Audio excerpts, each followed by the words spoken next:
इस महान धरती को मैं आदरपूर्वक नमन करता हूं। ऐसा लग रहा है जैसे मैं अपने कुटुंब के बीच आ गया हूं, अपने परिवार के बीच आ गया हूं। आप सभी तो मेरा परिवार हो। నా కుటుంబ సభ్యులారా, बीसी आत्मगौरव सभा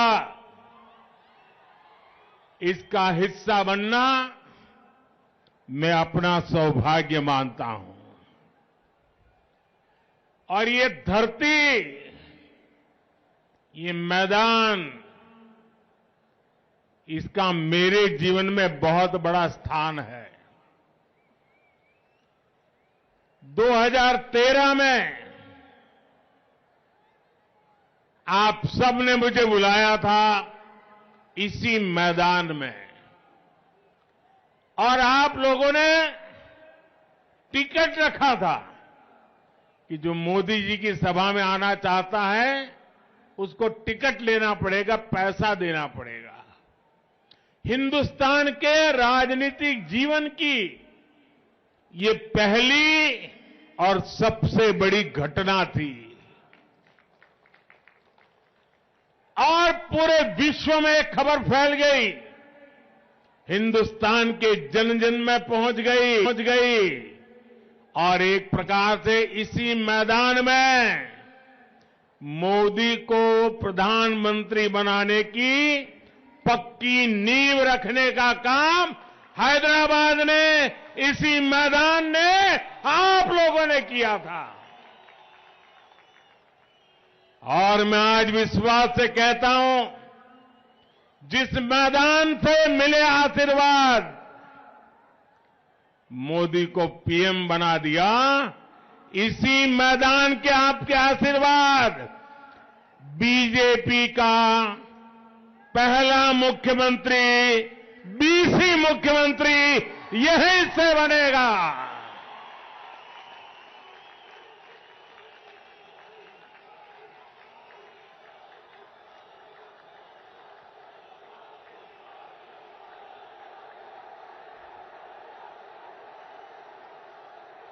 मंच पर मेरे साथ पवन है, लेकिन मैदान में आंधी है।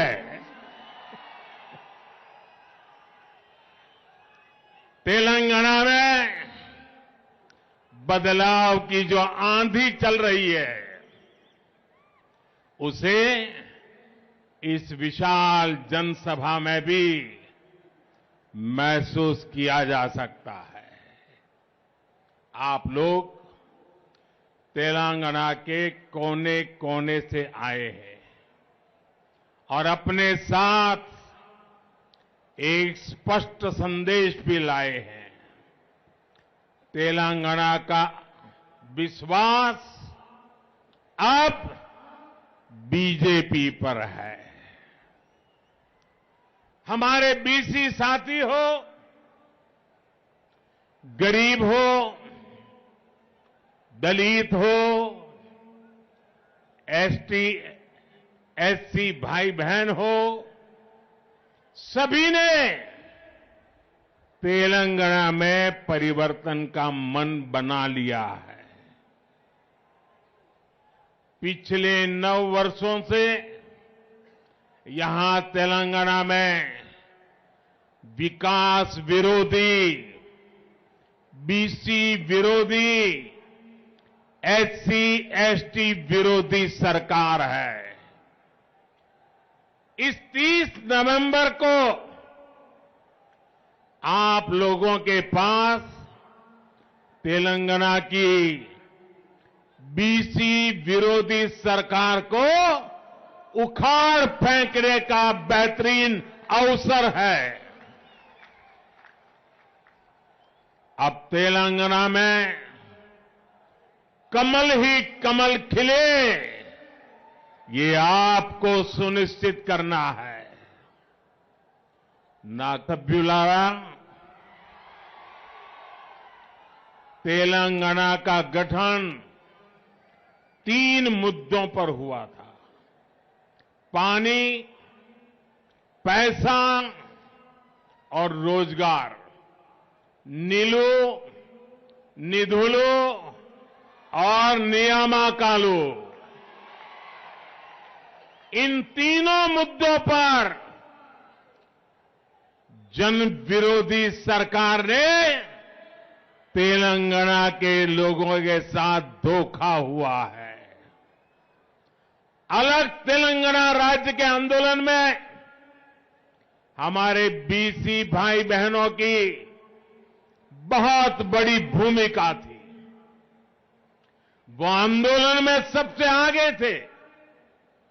अलग राज्य के लिए हमारे कितने ही साथी शहीद हो गए थे, लेकिन तेलंगाना बनने के बाद यहां ही सरकार ने सबसे बड़ा धोखा हमारे बीसी साथियों के साथ ही किया। यहां की सरकार ने बीसी हितों की लगातार उपेक्षा की।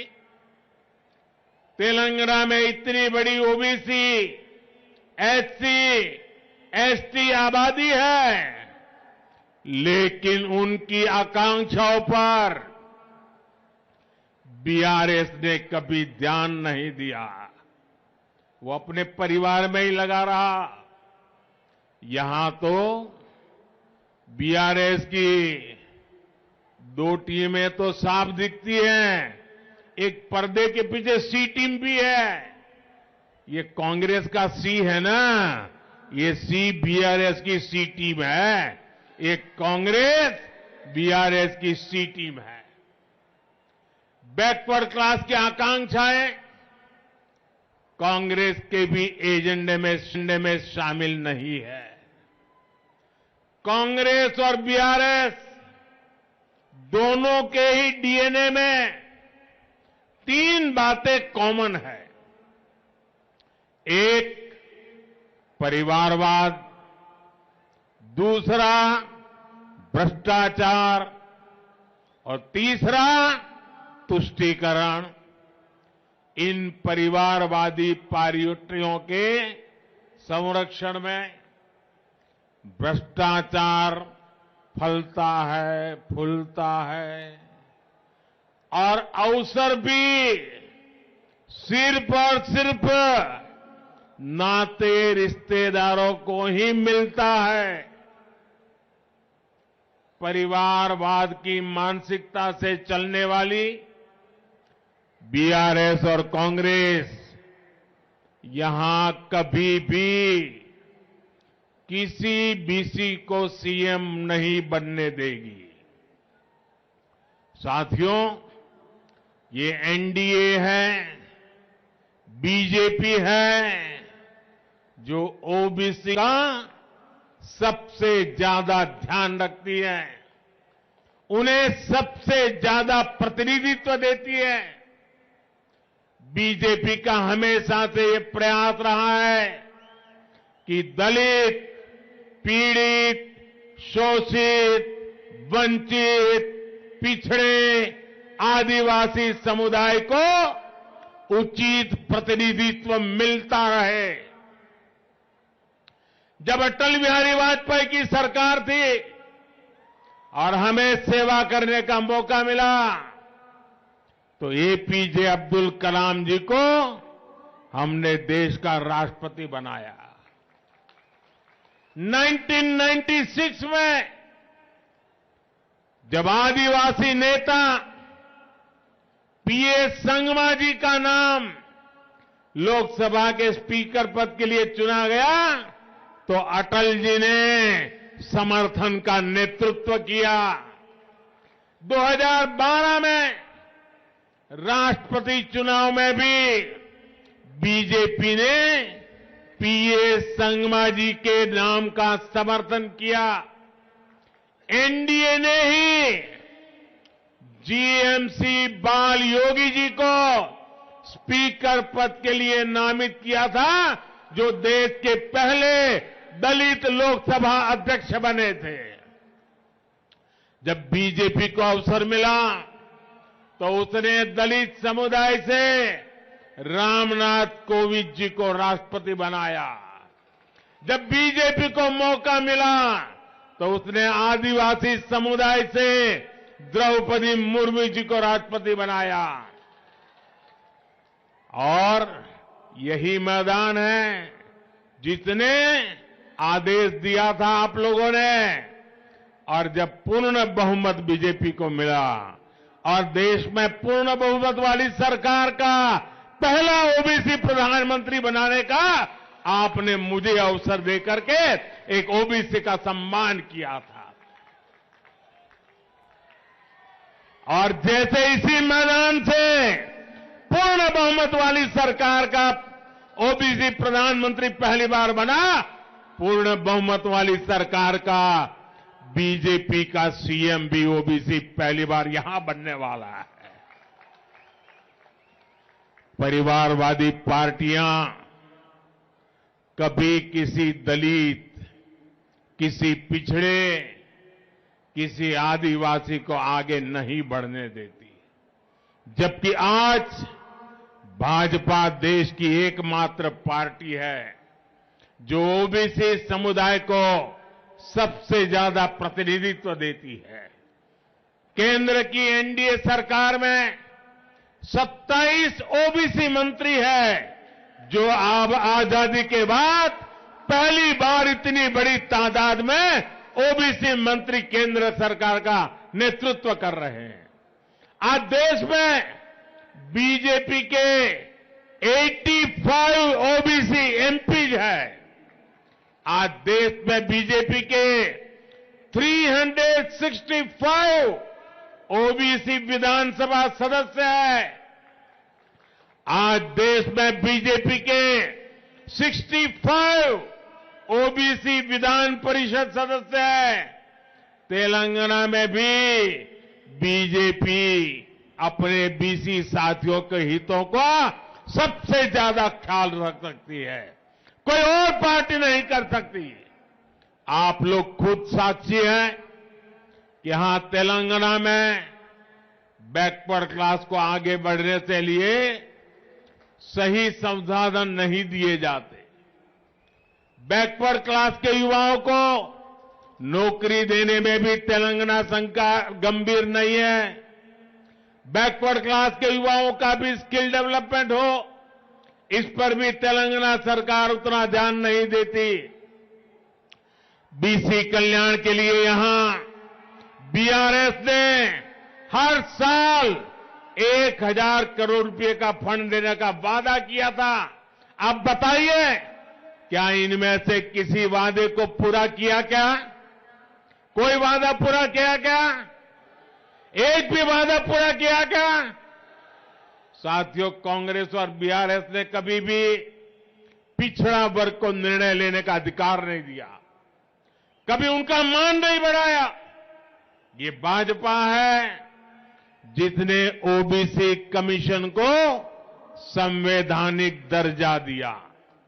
ये भाजपा ही है जिसने ओबीसी आरक्षण संशोधन बिल को सदन से पास कराया। इस बिल की वजह से राज्य सरकारों को ओबीसी लिस्ट तैयार करने का अधिकार मिला है। ये भाजपा ही है जिसने मेडिकल और डेंटल कॉलेजों में ओबीसी के लिए 27% रिजर्वेशन को लागू किया। हमारी ये कदम सोशल जस्टिस, सामाजिक न्याय की दिशा में हमारे कमिटमेंट के प्रमाण है। जब हम गांवों में महिलाओं के सम्मान के लिए करोड़ों शौचालय बनवाते हैं, जब हम करोड़ों महिलाओं को धुएं से मुक्ति दिलाते हैं, जब करोड़ों गरीबों को अपना पक्का घर मिलता है, जब करोड़ों गरीबों तक पक्की सड़कें पहुंचती है, जब करोड़ों लोगों को 5 लाख रुपए के मुफ्त इलाज की गारंटी मिलती है, तो इसका बहुत बड़ा लाभ बैकवर्ड कम्युनिटी को ही मिलता है। समाज के हर वर्ग को आगे बढ़ाने, सम्मान के साथ जीने और न्याय पाने का अवसर मिले, यही भाजपा का प्रयास है। इसलिए आज बीसी, एएससी, एसटी, गरीब, वंचित, शोषित वर्ग का हर व्यक्ति भाजपा के संकल्प के साथ खड़ा है। साथियों, हमारे बीसी समुदाय में बहुत बड़ी संख्या में विश्वकर्मा भाई बहन भी आते हैं। विश्वकर्मा साथियों के बिना रोजमर्रा का जीवन की कल्पना भी नहीं की जा सकती है। हमारे कुम्हार हो, सुनार हो, सुथार हो, मूर्तिकार हो, कपड़े धोने वाले हो, कपड़े सिलने वाले हो, जूते बनाने वाले हो, बाल काटने वाले हो, ऐसे बहुत से साथी बीसी समुदाय से ही आते हैं। ऐसे लोगों के लिए ही भाजपा सरकार ने पीएम विश्वकर्मा योजना बनाई है। इस योजना के तहत हमारे विश्वकर्मा भाइयों बहनों पर 13,000 करोड़ रुपए खर्च किए जाएंगे। इससे उन्हें अपना जीवन स्तर उठाने में, अपने जीवन से अन्य परेशानियां दूर करने में बहुत बड़ी मदद मिलेगी। ना कुटुंब सभ्युलारा कहते हैं, अहंकार किसी का भी हो उसको टिकने नहीं देता है। बीआरएस के नेताओं में भी वही अहंकार दिखता है। 2019 के लोकसभा चुनाव में तेलंगाना के लोगों ने ऐसे अहंकारी सीएम को अपने वोट की ताकत से जवाब दिया था। इसी बौखलाहट में यहां के नेता मोदी को गाली देते रहते हैं। बीआरएस के भ्रष्टाचार के तार दिल्ली के शराब घोटाले से भी जुड़े हुए हैं। जांच एजेंसियों ने जब उनके भ्रष्टाचार की जांच शुरू की तो ये लोग जांच एजेंसियों को भी गालियां देने लगे हैं। लेकिन आज मैं ऐसे लोगों को डंके की चोट पर कहना चाहता हूं, भ्रष्टाचार के खिलाफ कार्रवाई होके रहेगी। जिन्होंने जनता को लूटा है उनको लौटाना ही पड़ेगा। और मेरे तेलंगाना के भाइयों बहनों, ये मोदी की गारंटी है। साथियों, बीआरएस और कांग्रेस अलग अलग नहीं है, एक ही सिक्के की दो बाजू है। कांग्रेस ने 7 दशक में परिवारवाद और भ्रष्टाचार का जो मॉडल डेवलप किया, बीआरएस उसी पर चल रही है। दोनों की मंशा मिलकर राज्य की संपत्ति को लूटने की है। ये दोनों पार्टियां अपने बेटा बेटी को आगे बढ़ाने में लगी हैं। उन्हें आपके बेटे बेटियों की कोई परवाह नहीं है। बीआरएस ने सत्ता में आने के लिए जो बड़े बड़े वादे किए थे उनमें से किसी वादे को पूरा नहीं किया। तेलंगाना की सरकार ने युवाओं के साथ सबसे बड़ा विश्वासघात किया है। टीएस, पीएससी परीक्षा की तैयारी कर रहे छात्रों को 9 वर्षों से सिर्फ और सिर्फ धोखा मिल रहा है। छात्रों ने वर्षों तक परीक्षा होने का इंतजार किया और जब परीक्षा का ऐलान हुआ तो पेपर लीक हो गया। बीआरएस की नाकामी ने तेलंगाना की एक पूरी पीढ़ी का भविष्य बर्बाद कर दिया। और ये हाल सिर्फ एक परीक्षा का नहीं है, राज्य में होने वाली हर परीक्षा में गड़बड़ी इस सरकार की पहचान बन गई है।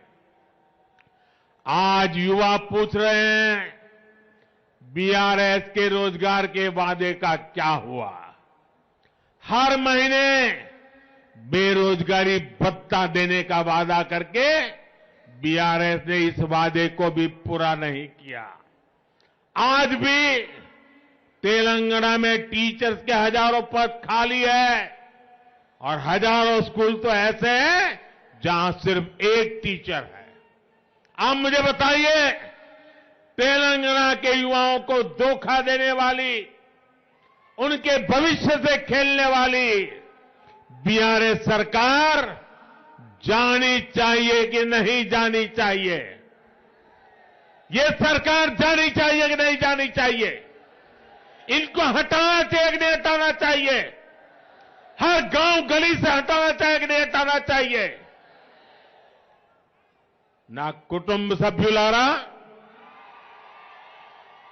बीआरएस ने तेलंगाना के मेरे गरीब भाई बहनों पर उनको जो डबल बेडरूम के वाले घर देने के सपने दिखाए थे, लेकिन ये वादा भी बीआरएस का हवा में उड़ गया। एक तरफ बीआरएस का ट्रैक रिकॉर्ड है तो वहीं बीजेपी का सेवा काल भी है। केंद्र में बीजेपी सरकार ने हमारे पिछले 9 साल के सेवा काल में गरीबों को 4 करोड़ पक्के घर बना करके दिए हैं। पीएम आवास योजना अर्बन के तहत तेलंगाना में भी शहरों में 2,50,000 से ज्यादा घर बने हैं।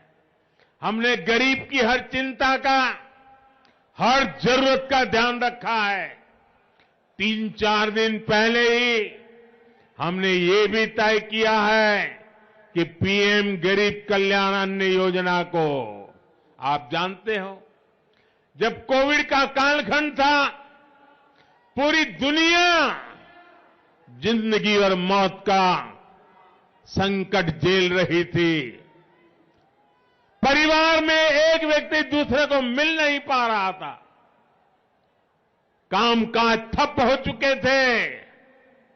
तब गरीबी से निकला हुआ मोदी, जो गरीबी को भली भांति जानता है, समझता है, गरीबी को जी करके आया है, उसने तय किया कितना ही संकट क्यों ना आ जाए, मैं गरीब के बच्चों को भूखे नहीं सोने दूंगा। मैं गरीब का चूल्हा कभी बुझने नहीं दूंगा। और इसलिए हमने गरीबों के लिए मुफ्त अन्न की योजना शुरू की।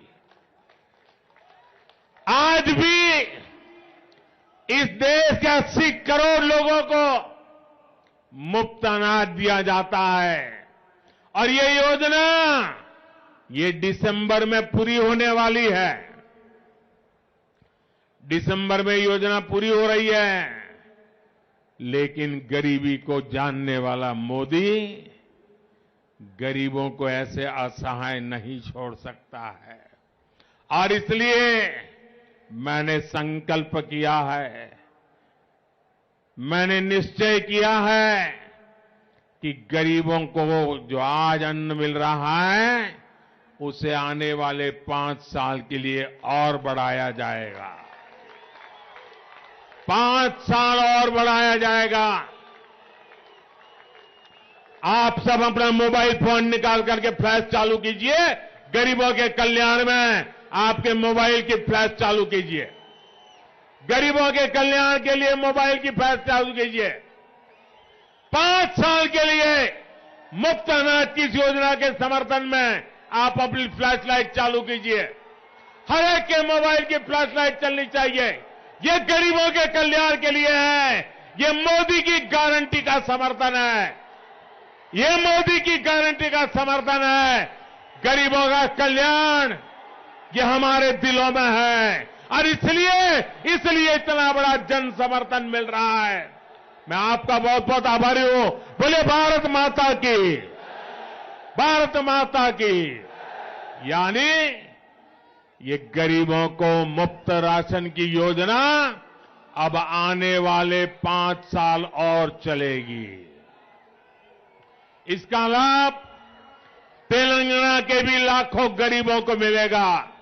साथियों, बीआरएस ने राज्य के किसानों के साथ भी विश्वासघात किया है। 1 लाख तक का लोन माफ करने का वादा करके यहां की सरकार ने जो खेल खेला है वो यहां के किसान अच्छी तरह समझते हैं। उसने किसानों को मिलने वाली कई तरह की मदद भी बंद कर दी है। ये भाजपा सरकार है जो अपने किसान भाई बहनों के हर हित का ध्यान रखती है। पीएम किसान सम्मान योजना के तहत हमने यहां के किसानों को 9,000 करोड़ रुपए सीधे उनके बैंक खातों में भेजे हैं। इससे तेलंगाना के 35 लाख किसानों को सीधा फायदा हुआ है। इसमें बड़ी संख्या में बैकवर्ड कम्युनिटी के किसान शामिल हैं।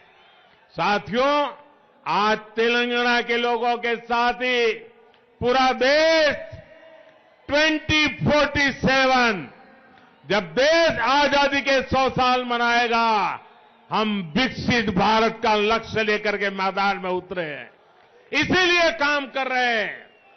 भाइयों बहनों, अब इतनी बड़ी तादाद में आए, इस मैदान ने मुझे फिर से एक बार उसके प्यार का एहसास करा दिया है, उसके आशीर्वाद की ताकत का एहसास करा दिया है।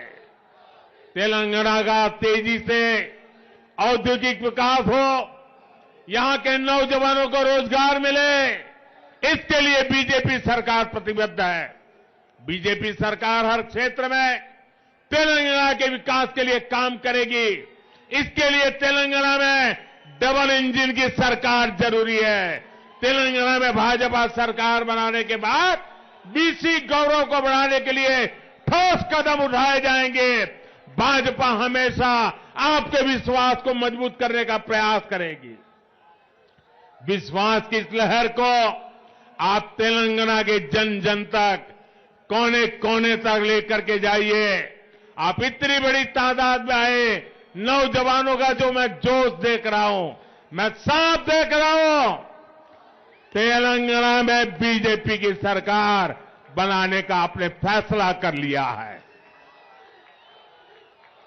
मेरे साथ बोलिए, भारत माता की।